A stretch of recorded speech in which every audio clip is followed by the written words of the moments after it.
Tumbuhan lumut atau Bryophyta memiliki banyak spesies yang tersebar luas di berbagai habitat di seluruh dunia.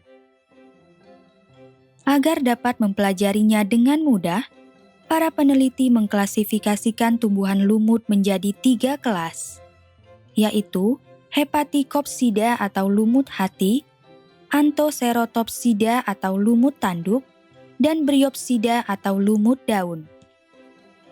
Tahukah kalian apa saja ciri yang dimiliki lumut pada tiap-tiap kelas tersebut?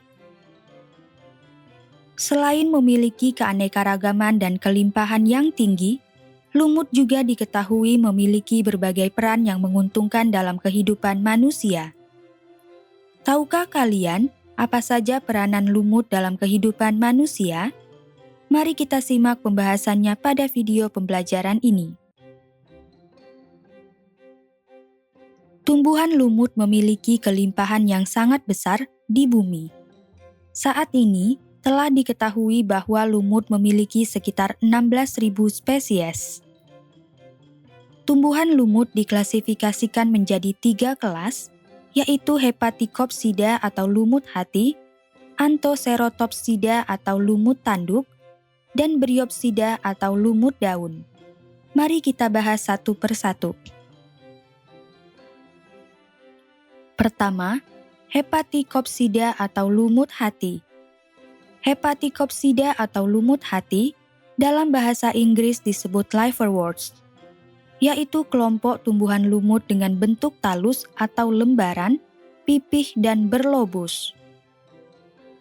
Nama ilmiah lumut hati atau Hepaticopsida berasal dari bahasa Latin, yaitu hepaticus yang berarti hati.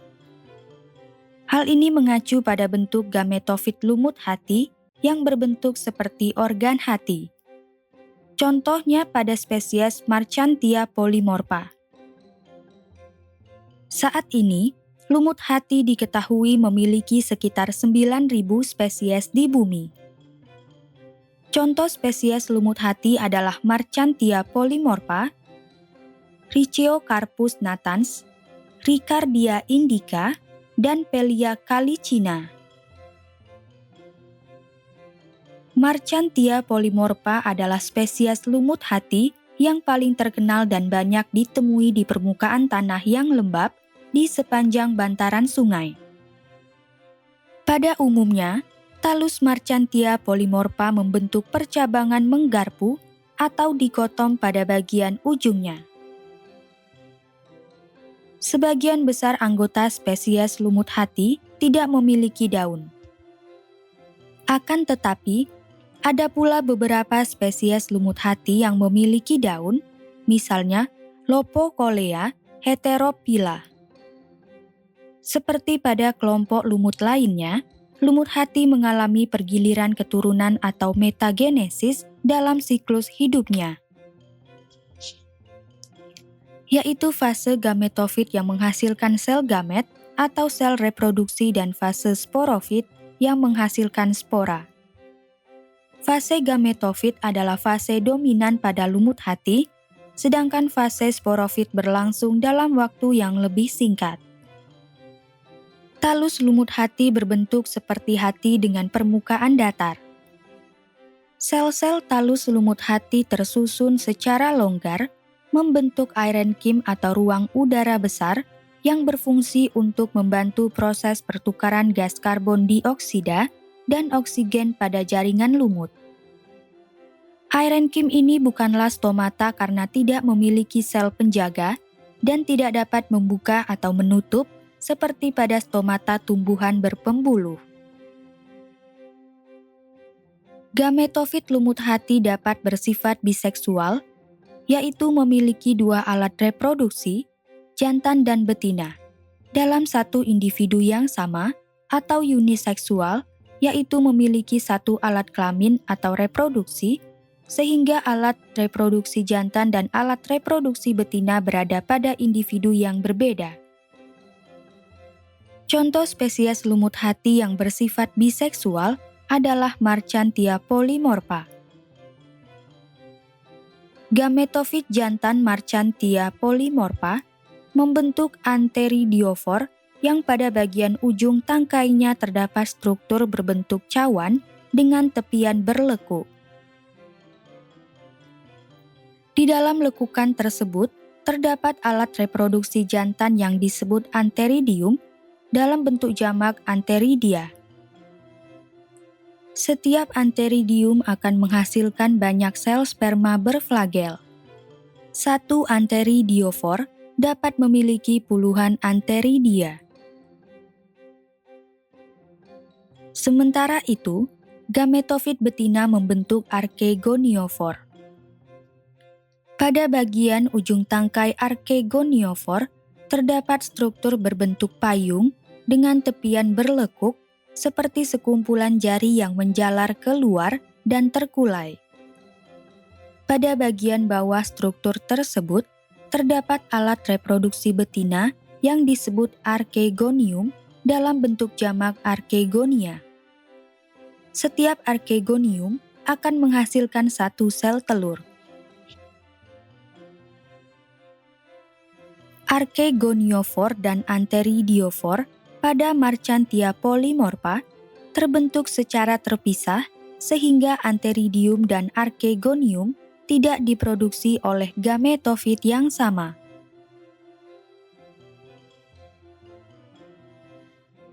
Percikan air hujan akan membantu melepaskan sel sperma dari anteridium. Air hujan juga merupakan medium yang memungkinkan sel sperma dapat berenang menuju sel telur di dalam arkegonium. Setelah sel sperma mencapai arkegonium, sel sperma atau N akan membuahi sel telur atau N melalui proses fertilisasi sehingga membentuk zigot atau 2N. Zigot hasil fertilisasi selanjutnya akan berkembang membentuk embrio yang merupakan sporofit muda. Gametofit akan menyediakan nutrisi yang diperlukan dalam tahap awal perkembangan sporofit muda tersebut. Fase gametofit Marchantia polymorpha dapat diamati secara jelas karena memiliki struktur gametofor yang terlihat seperti miniatur pohon sehingga dapat diamati dengan mudah. Akan tetapi, fase sporofit Marchantia polymorpha sulit diamati karena memiliki ukuran yang kecil sehingga dibutuhkan alat bantu seperti kaca pembesar untuk melihat fase sporofit tersebut.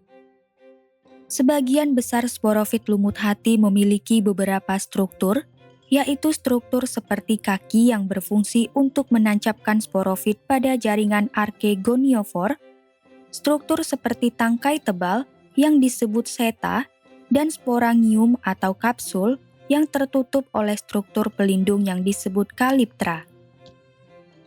Sporangium berfungsi sebagai tempat perkembangan spora. Di dalam sporangium terdapat banyak spora. Selain spora, terdapat sel-sel lain yang berada di dalam sporangium. Sel tersebut tidak mengalami pembelahan meiosis, tetapi berdiferensiasi menjadi elater, yaitu sel tunggal yang memanjang seperti filamen atau benang elastis dengan dinding berbentuk seperti pegas. Saat sporangium terbuka, elater akan terlepas dan mendorong spora keluar dari sporangium. Gametofit pada beberapa spesies lumut hati, seperti Marchantia polymorpha dan Lunularia cruciata, memiliki struktur khas yang disebut gemae-cup atau piala tunas yang berfungsi sebagai alat reproduksi aseksual atau vegetatif. Gemae-cup merupakan struktur berbentuk seperti cawan berukuran kecil yang menonjol pada permukaan talus. Beberapa anakan lumut yang berbentuk seperti piringan atau gemae dalam bentuk tunggal gema dibentuk di dalam gemae-cup. Jika gemae telah matang, air hujan akan membantu mematahkan dan melepaskan gemae-cup dari talus serta menyebarkan gemae ke berbagai tempat. Jika gemae jatuh di lingkungan yang cocok, gemae akan tumbuh membentuk gametofit baru melalui pembelahan mitosis. Selain menggunakan struktur khusus berupa gemae cup, lumut hati juga dapat bereproduksi secara aseksual melalui fragmentasi, yaitu pemutusan sebagian tubuh tumbuhan lumut untuk menjadi individu baru. Fragmentasi terjadi ketika lembaran talus yang sudah menua telah mati. Kemudian bagian talus muda akan berkembang dan terpisah-pisah, membentuk beberapa individu baru. Kedua, Anthocerotopsida atau lumut tanduk. Anthocerotopsida atau lumut tanduk, yang dalam bahasa Inggris disebut hornworts, merupakan kelompok tumbuhan lumut berukuran kecil dengan bentuk sporofit yang panjang dan meruncing menyerupai tanduk. Bentuk sporofit khas ini dapat tumbuh memanjang hingga sekitar 5 cm. Lumut tanduk banyak ditemui di lingkungan yang bersuhu rendah, lembab, dan teduh. Saat ini, telah diketahui sekitar 100 hingga 150 spesies lumut tanduk. Contoh spesies lumut tanduk adalah Anthoceros fusiformis dan Paeoceros laevis. Tidak seperti sporofit lumut hati atau lumut daun, sporofit lumut tanduk tidak memiliki seta dan hanya terdiri dari sporangium. Sporangium akan melepaskan spora yang telah matang dengan cara melakukan pembelahan yang dimulai dari ujung tanduk. Gametofit lumut tanduk biasanya berdiameter 1-2 cm. Sebagian besar gametofit tumbuh secara horizontal di atas substrat dan memiliki beberapa sporofit yang menempel di permukaannya. Sporofit lumut tanduk memiliki struktur kaki yang tertanam dalam jaringan gametofor. Tepat di atas struktur kaki terdapat daerah meristem. Sel-sel meristem secara terus-menerus aktif melakukan pembelahan dan menghasilkan jaringan sporangium baru. Sel-sel baru yang terbentuk akan mendorong ke atas sel-sel yang terbentuk sebelumnya. Sel-sel baru tersebut akan tumbuh kemudian berdiferensiasi, matang dan mati. Selanjutnya, sel-sel yang mati secara bersamaan akan digantikan oleh lebih banyak sel baru dari meristem basal atau dasar. Akibatnya, sporangium akan berbentuk silinder panjang seperti tanduk. Ketiga, Bryopsida atau lumut daun. Bryopsida atau lumut daun merupakan kelompok tumbuhan lumut sejati yang memiliki struktur mirip daun, batang, dan akar atau rhizoid. Lumut daun banyak ditemui di permukaan bebatuan dan tanah yang lembab. Saat ini, telah diketahui terdapat sekitar 10.000 spesies lumut daun. Contoh spesies lumut daun adalah Polytrichum common dan Sphagnum squarosum. Lumut daun mengalami pergiliran keturunan atau metagenesis antara fase sporofit dan gametofit. Sporofit lumut biasanya tumbuh memanjang dan dapat dilihat secara langsung dengan tinggi sekitar 20 cm, tetapi ada pula sporofit lumut yang mencapai 40 cm.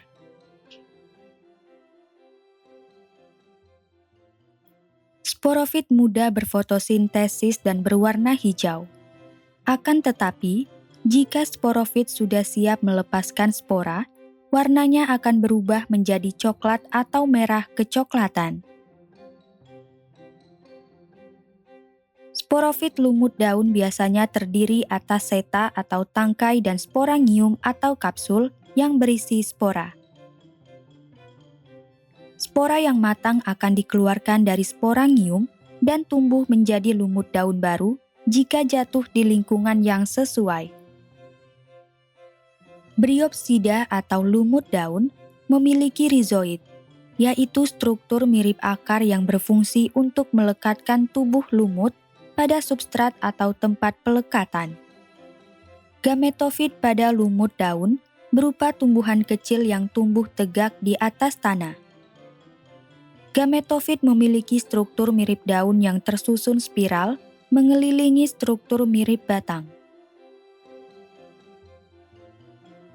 Reproduksi seksual pada lumut daun melibatkan peranan gametofit jantan dan gametofit betina.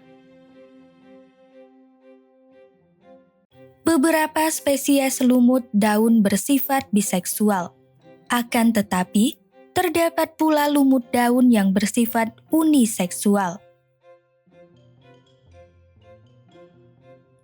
Alat reproduksi jantan atau antheridium akan menghasilkan sel sperma berflagel, sedangkan alat reproduksi betina atau archegonium akan menghasilkan sel telur.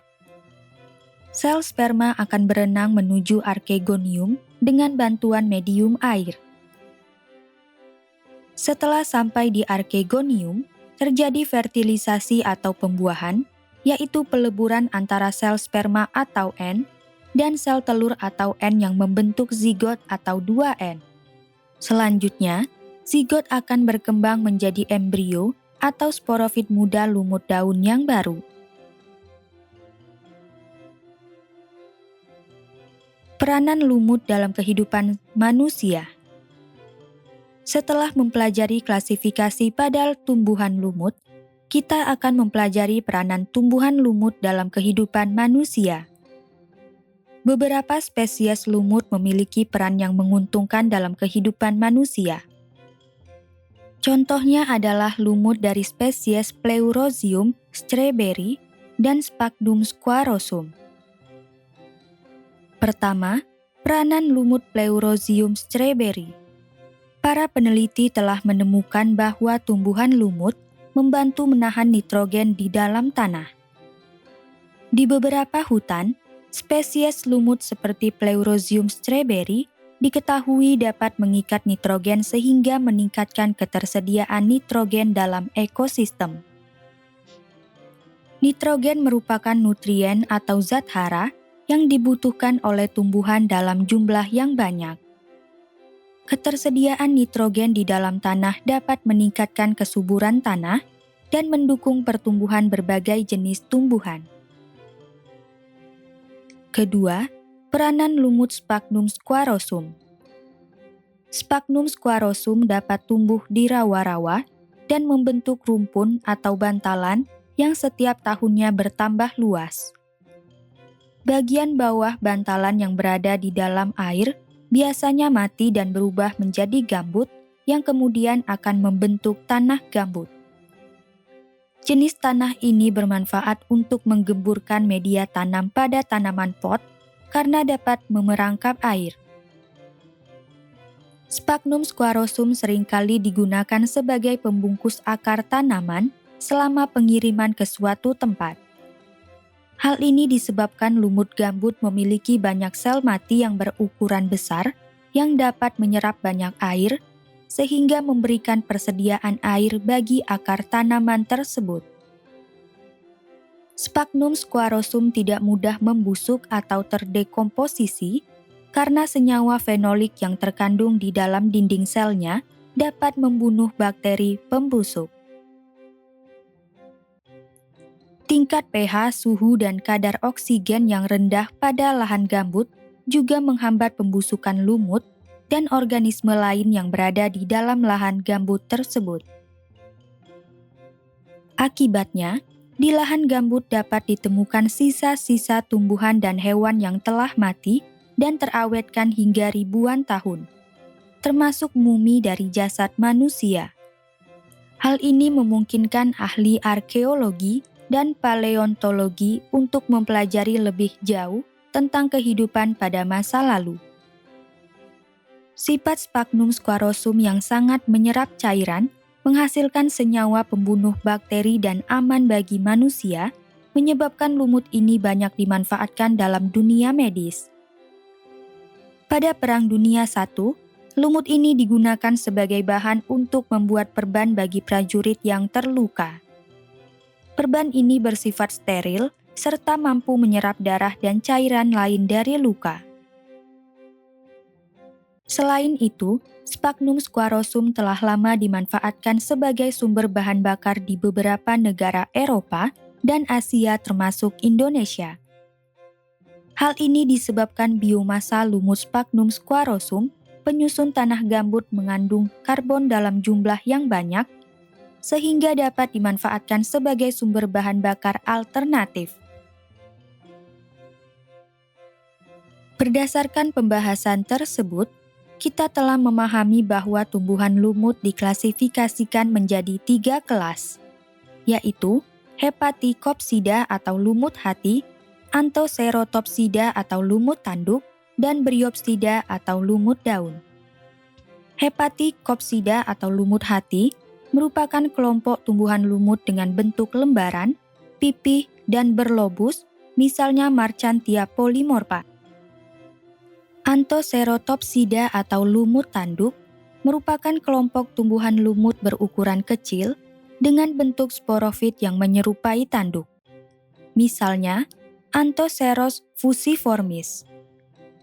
Sementara itu, Bryopsida atau lumut daun merupakan kelompok tumbuhan lumut sejati yang memiliki struktur mirip daun, batang, dan akar atau rhizoid, misalnya Polytrichum common. Semua tumbuhan lumut mengalami pergiliran keturunan atau metagenesis antara fase sporofit dan gametofit dalam siklus hidupnya. Beberapa spesies tumbuhan lumut memiliki peran yang menguntungkan dalam kehidupan manusia. Lumut Pleurozium cereberi dapat mengikat nitrogen sehingga meningkatkan ketersediaan nitrogen dalam ekosistem. Lumut Sphagnum squarosum dapat menjadi gambut yang kemudian akan membentuk tanah gambut. Tanah gambut bermanfaat untuk menggemburkan medium pada tanaman pot. Sphagnum squarosum dapat menghambat pembusukan lumut dan organisme lain yang hidup di lahan gambut serta menjadi sumber bahan bakar alternatif.